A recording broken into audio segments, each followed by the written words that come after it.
I'm happy to be with you all today, and I will speak about a topic that I think that I am playing an important role in bringing this topic to organic production, but I'm certainly not a pioneer in this topic. Two pioneers are recognized here. Leroy Dyckman really is kind of the grandfather of this topic. He pioneered it over about 30 years ago, and more recently, Bob Recker has been working on this topic, which he arrived at independently through first studying strip intercrop. Within the last 5 years, university scientists have begun investigating solar corridor systems. And I should give recognition to the group at University of Missouri. Bob Kramer and others were the first. And then more recently, we've had folks at University of Vermont, at University of Wisconsin, University or North Dakota State, and Western Illinois University would be myself. We've also had farmer cooperative groups. Practical Farmers of Iowa has done some great work for the last 3 years and have a very nice publication, Planting Corn in 16-inch row widths for seeding cover crops that you might want to take a look at. The basic idea here, though, is that solar corridors are gaps in normal corn spacing. So wider spacing between rows, it can be uniform or it can be more sporadic across the field, but the idea is you widen out the row spacing and you allow more sunlight in. That has impacts both on the corn, with more light on the lower leaves of the corn, but also has big impacts on the potential for cover crops to grow between your corn rows. And there are many possible effects of that. Probably the most significant effect in terms of economic impact would be opportunities for livestock grazing, where you can grow a lot of forage during the corn growing season. But we also have very important impacts on soil health, some that have been documented and many more that are only anecdotally evidenced so far. But there are also many other effects on water quality, on potential relay crops, full season manure application, and so on and so forth. Let's start with just a little bit of foundational information to help us understand the importance of this topic. This is actually a very interesting map of how corn yield has changed over time. And what we can see is the blue zones have had the highest increases over time, whereas red areas have had very little increase on average. And this is USDA county yield data, and this may not be entirely accurate data. The reality is, this is survey data from producers. But there are some clear trends here. We can see some areas have blue colors, and those areas are where we have seen the largest increases in corn yield over time, basically in the Midwest region. So why is that? Why have some counties benefited more from advances in ag technology from 1990 through to the 2000s? Well, I think this map from the University of Illinois sheds some light on this. This is an optimal productivity index. The darker green color shows where we have the highest productivity potential. And basically, the underlying data for this map is rooting depth and plant available water. Where we have greater rooting depth and plant available water, we have more potential for productivity. And then, of course, that interacts with management. So zones that have these high, these deep soils, high plant available water with excellent management, that's where we see the highest productivity. So, of course, we know that there are some producers that bring an incredibly intense management regime to corn production. People like Randy Gowdy here, people like David Hula, and other folks that are sometimes referred to as corn warriors, the people that are competing in the national corn yield contest, growing 400, 500, even 600 bushels of corn per acre. But I think we know for many reasons, horde warrior management, while it's possible, it's unlikely to happen on most farms anytime soon. So what can all farms benefit from? Well, all farms can benefit from soil organic matter. Soil organic matter acts as a fulcrum. Fulcrum is that little thing that basically allows the lever to function. So soil organic matter acts as a fulcrum, and it basically leverages input and technology investments into yield and profit. If we think about this, as organic matter increases in a soil, we are able to achieve higher productivity with lower inputs and technology. Very interesting example of this is something that many farmers have described to me: the legacy effect of hayfields or CRP or old fence rows. Basically, where you have uniform management, but historically you had differences in management, such as an old hayfield or an old fence row, you have a legacy of higher organic matter that results in higher and more consistent yields today, even though the actual agronomic practices have been the same for some years. Now, does that last forever? It doesn't. And this is actually kind of a discouraging thing that some farmers have talked to me about, the fact that they see that fence row diminishing every year. And after 5 to 10 years, they no longer see that effect, which basically suggests that their management, what they think they are doing to optimize crop production, is actually erasing something that is beneficial for crop productivity. And the reason is that our current grain production systems simply aren't very good at building organic matter. These are results from the Wisconsin integrated cropping systems trial. And very, very briefly, the basic idea is that they are showing changes in carbon, tons of carbon per acre over 20 years.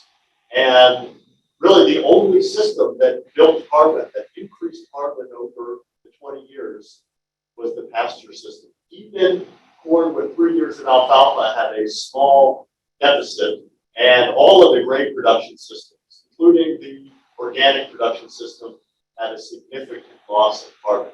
There were differences between those grain production systems, but those differences were small compared to the systems that had perennials, were really the only systems that either maintained or built carbon.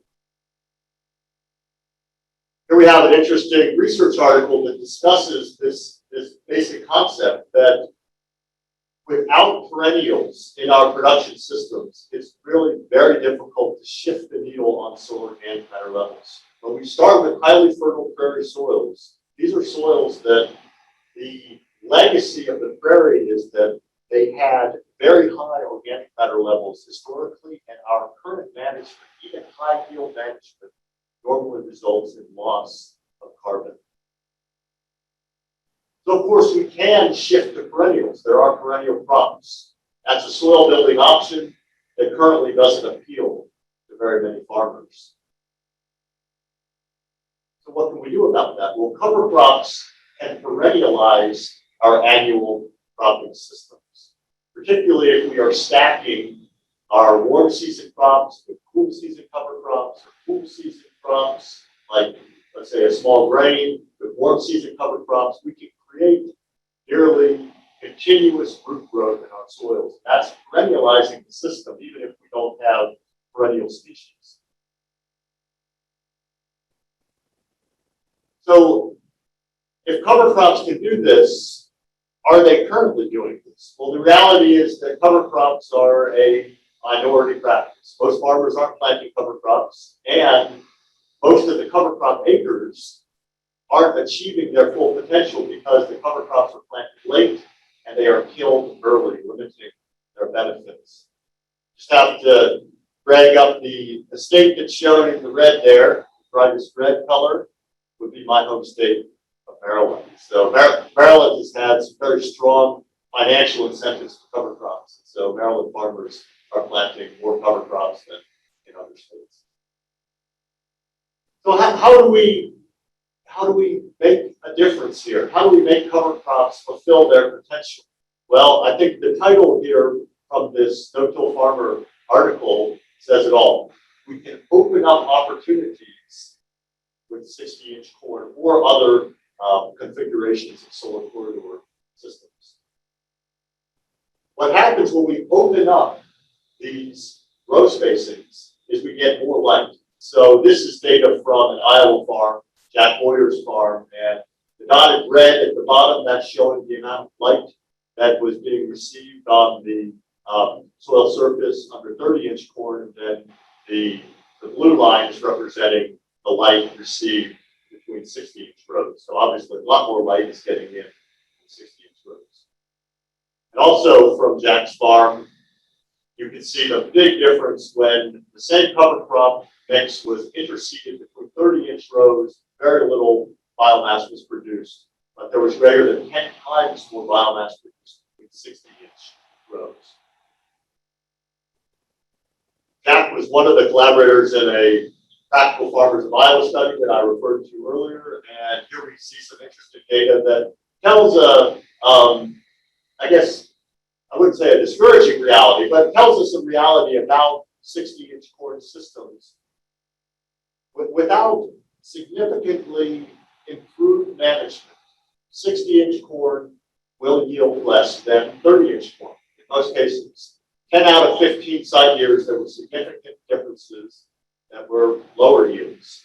And on average, the yields in the 60-inch corn on these farmer collaborator fields, the average difference is 12% lower.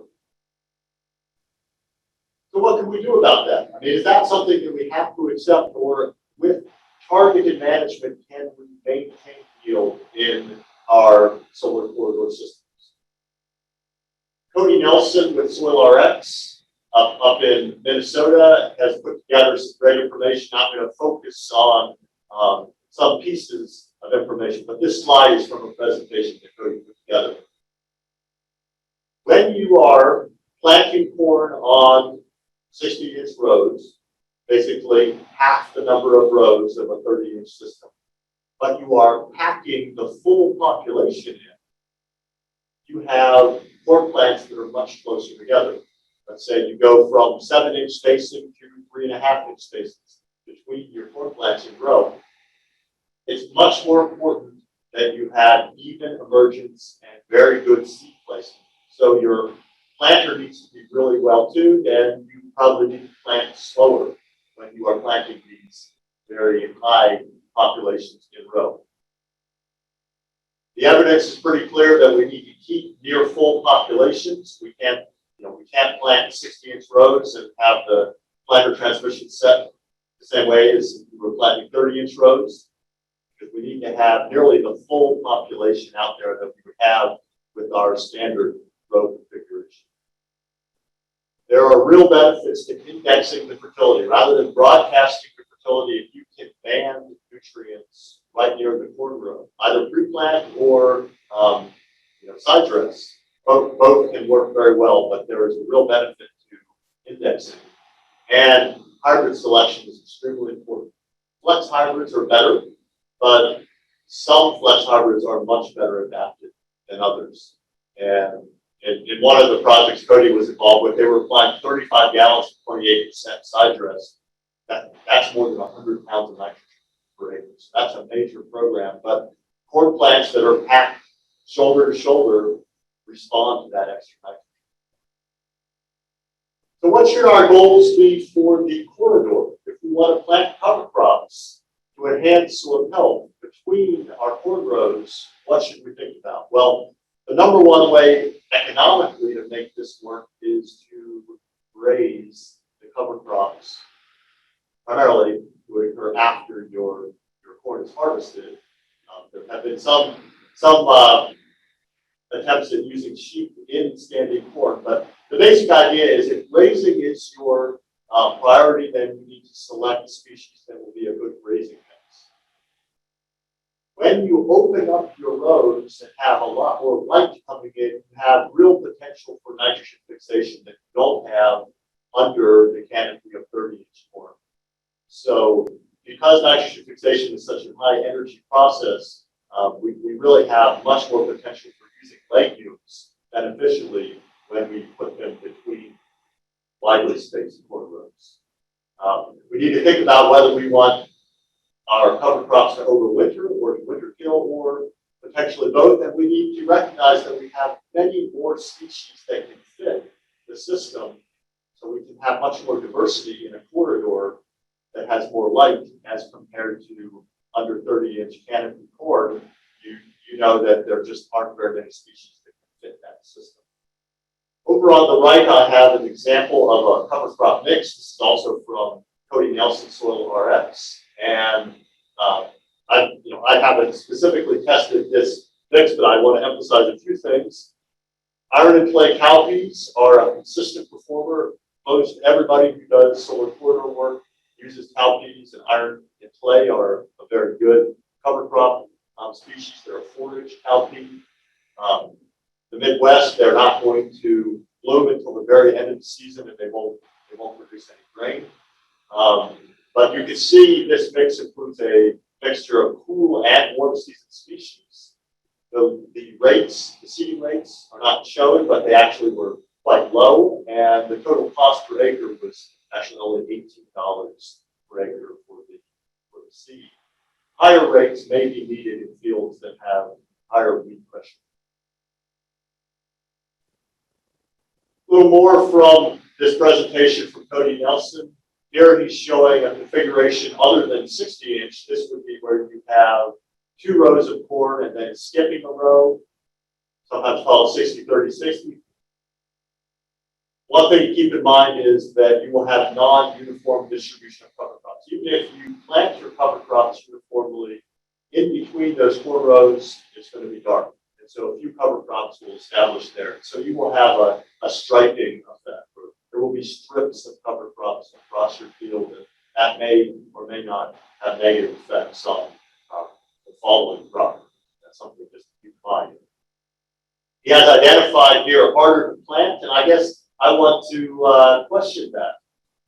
We have done work with both the alternating rows, 60-inch corn, and the 60-30-60 system, and the 60-30-60 system is symmetrical across even number of row planters. So, for example, with our 12-row planter, we can have symmetry with the 60-30-60 system, and that actually makes it easier to plant than a system that's alternating corn and cover crops. That's asymmetrical, and so you have to. There are some things you can do to address that, but basically you need to plant in the same direction or correct that in some other way. You do have the option for banding nitrogen right between your double row there, and in some cases people are using twin rows where they're the rows rather than 30 inches apart are actually only 6 to 10 inches apart. So that's kind of a foundation. Now I want to delve into a quick overview of what we have learned, what we have done and learned in our research farm here in Illinois, 2018 through 2021. We obviously don't have any data yet from this season, but we have several solar corridor studies in progress. So this is a farm that is flat, black, poorly drained soils located about 15 miles northwest of the Macomb campus. Our first study in June of 2018 was comparing 30 versus 60-inch corn with and without interseeded cowpea. And we did have an east-west row orientation, which I'll mention later is not optimal. You have higher potential for response to solar corridors if you have a north-south orientation, just because of more sunlight penetration. We planted iron clay cowpeas, planted at about B5. You can see that curvy row that was planted with a 1-row push planter. One thing that was very obvious was that the cowpeas loved having more light. They grew under the canopy of the 30-inch corn, but they grew 5 to 10 times more biomass under the 60-inch corn. But the yield was significantly less. There was not much done at this stage. Our first attempt at this to optimize the 60-inch corn. other than we did try to plant the same population on 60 and 30s, and we had a big yield hit, 24% less yield. But we saw a positive impact on a following oat crop. And so basically we picked up significantly more oat biomass the following season where we had had our corridors, where we had that healthy biomass, we grew more oat biomass. I think we'll just move on here, but the bottom line is that there are legacy effects. Even if you don't have the full yield of corn, you can pick up benefits the subsequent year, especially with species like oats that respond to added nitrogen. The next year, we did a large-scale experiment, even bigger experiment, that was looking at forage soybeans planted simultaneously with the corn. We had some other treatments that we were looking at. We still had the east-west row orientation.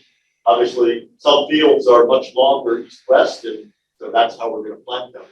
We won't switch to north-south just because of the the benefit that's shown.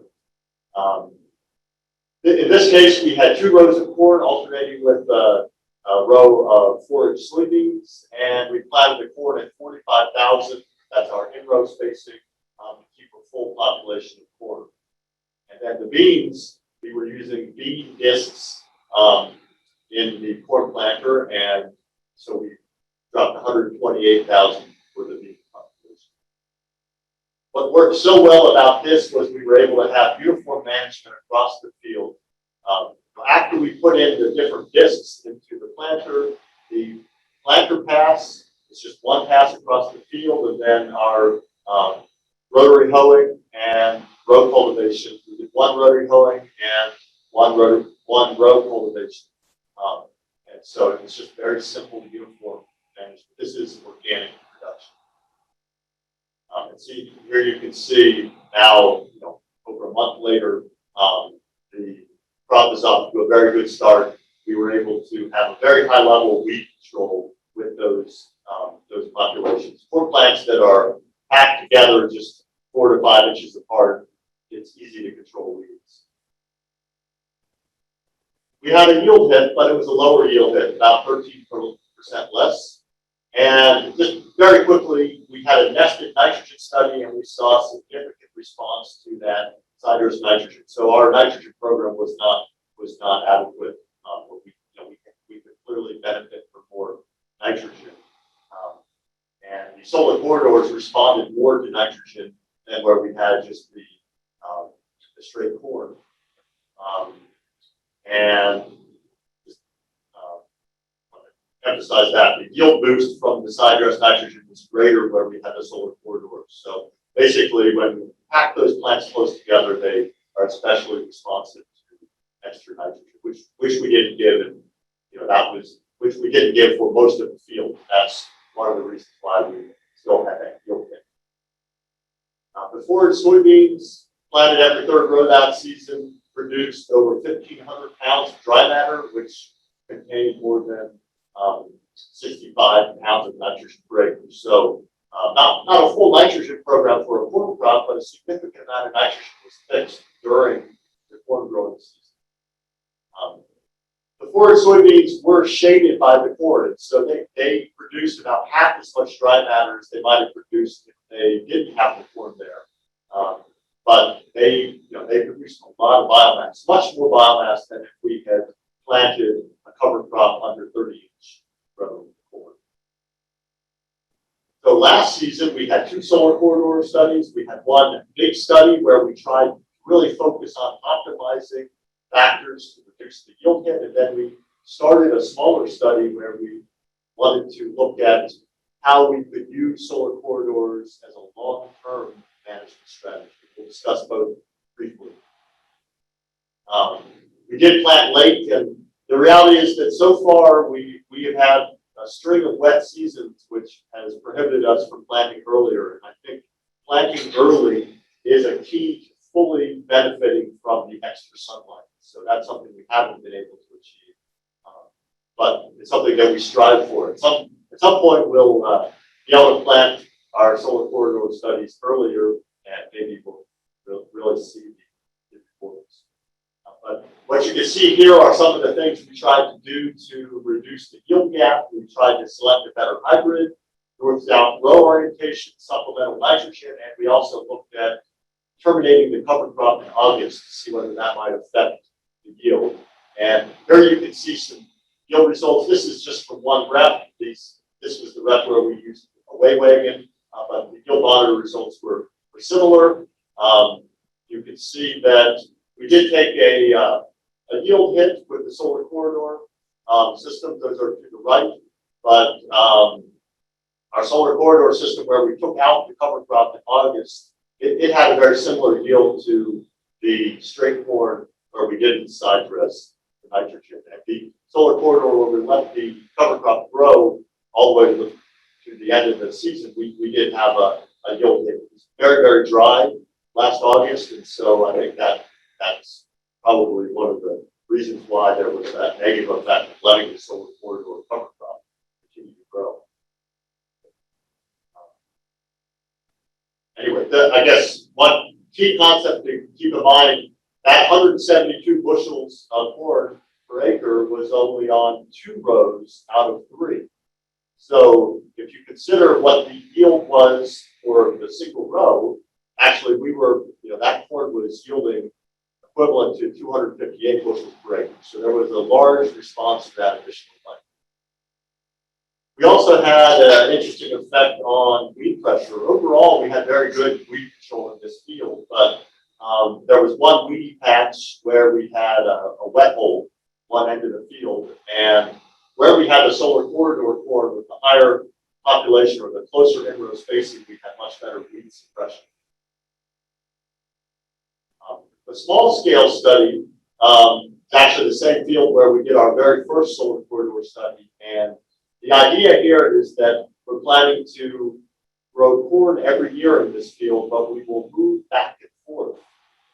So where we have corn this year will become cover crop next season. Where we have cover crop this year will become corn next season. And so we started this last season, and we had a pretty modest nitrogen program. We actually had a problem with the planter when we were planting, and so there were various things that resulted in less yield in this experiment than the other experiment, but we did have, we did have good growth of cover crops, and it set us up for season number 2 this year.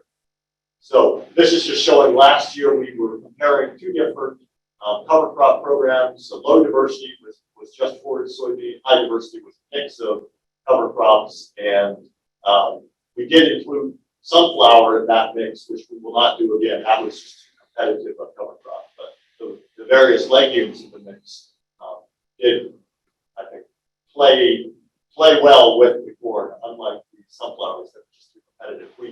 We have a 1-row stalk destroyer that you can see running there, and we decided to look at the effect of taking out the cover crop in August, as I mentioned earlier. So that's what we're doing there.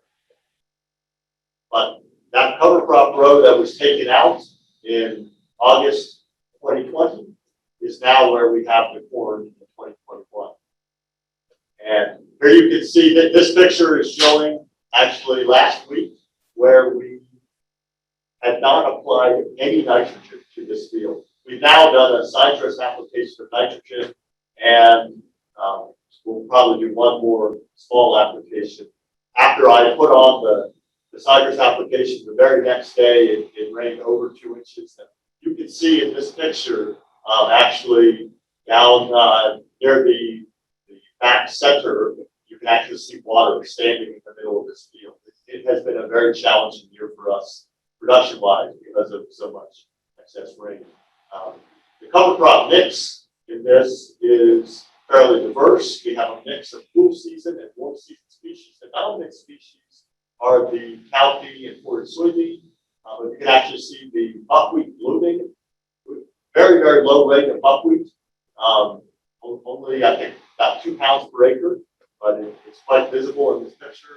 And very low rates of the oats, winter peas, and fava beans. But our hope is that the forage soybean and cowpea will dominate in biomass production during the warm season, and then the oats and other cool season species will produce a small amount of seed that will reseed itself and will have a self-seeded cover crop that will go into the winter. Some of those species, like the winter pea, may overwinter, whereas the goats will winter kill.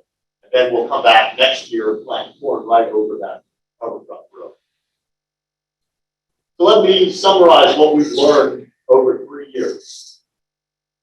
Synchronous planting of corn and cover crops, followed by standard practices. It's an efficient system, requires no specialized equipment. We don't have to have a special drill, modified to plant into standing corn at B5 or some other maturity of the corn.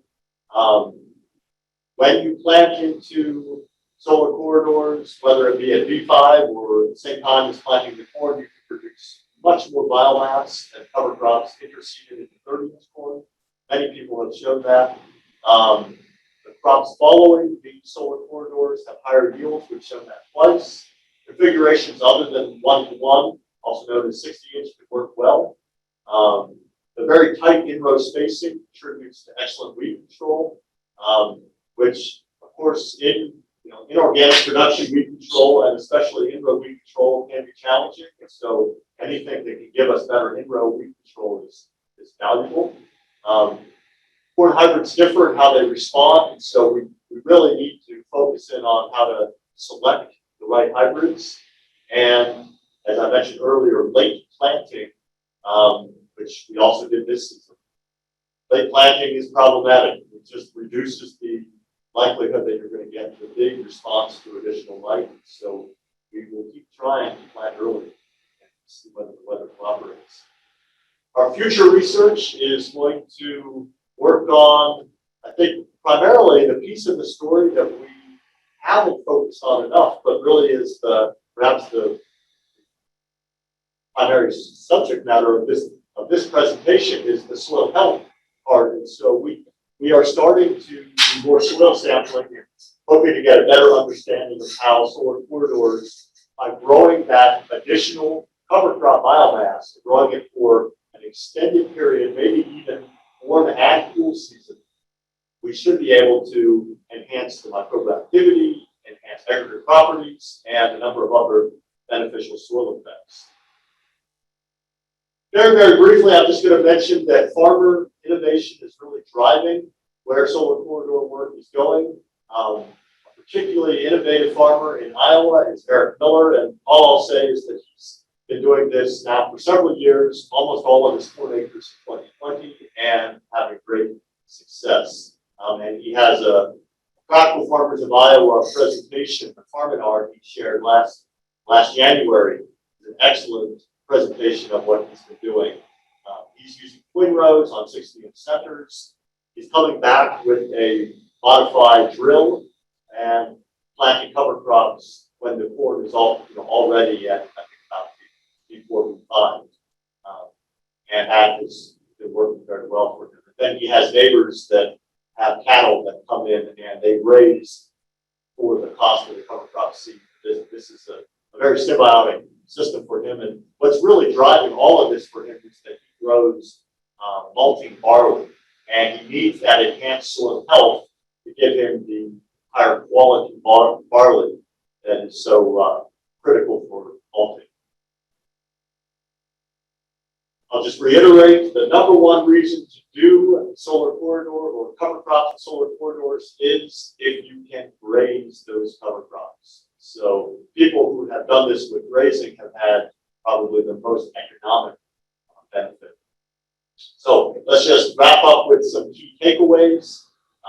Solar corridor systems are likely to have lower yields without targeted management, but there are things that you can do that can reduce that yield if not eliminated. And there are proven benefits such as large increases in your cover crop performance with many benefits, including higher yields of following crops. There are additional benefits that need more documentation, such as building organic matter shallow and deep. I think we can get higher yield stability of the corn, even if the yield average is a little bit lower. I think this is a very good fit with organic farming systems. And I think that the greatest benefit is probably going to be on soils that have lower productivity. that's where you really need to have the deeper improvement of your soil. So I guess I'll just wrap up by saying there are many different things we can do to enhance root growth and function, but the last one here in this list, growing strategic sequences of crops and cover crops to enhance a positive cycle of root zone improvement, is to me what these solar corridor systems are all about. We can grow a deep root system that really has more potential than any other planting system for cover crops, and then we can plant our cash crop, our corn, right over that root system and really benefit from that enhanced root growth of both the cover crop and the cash crop.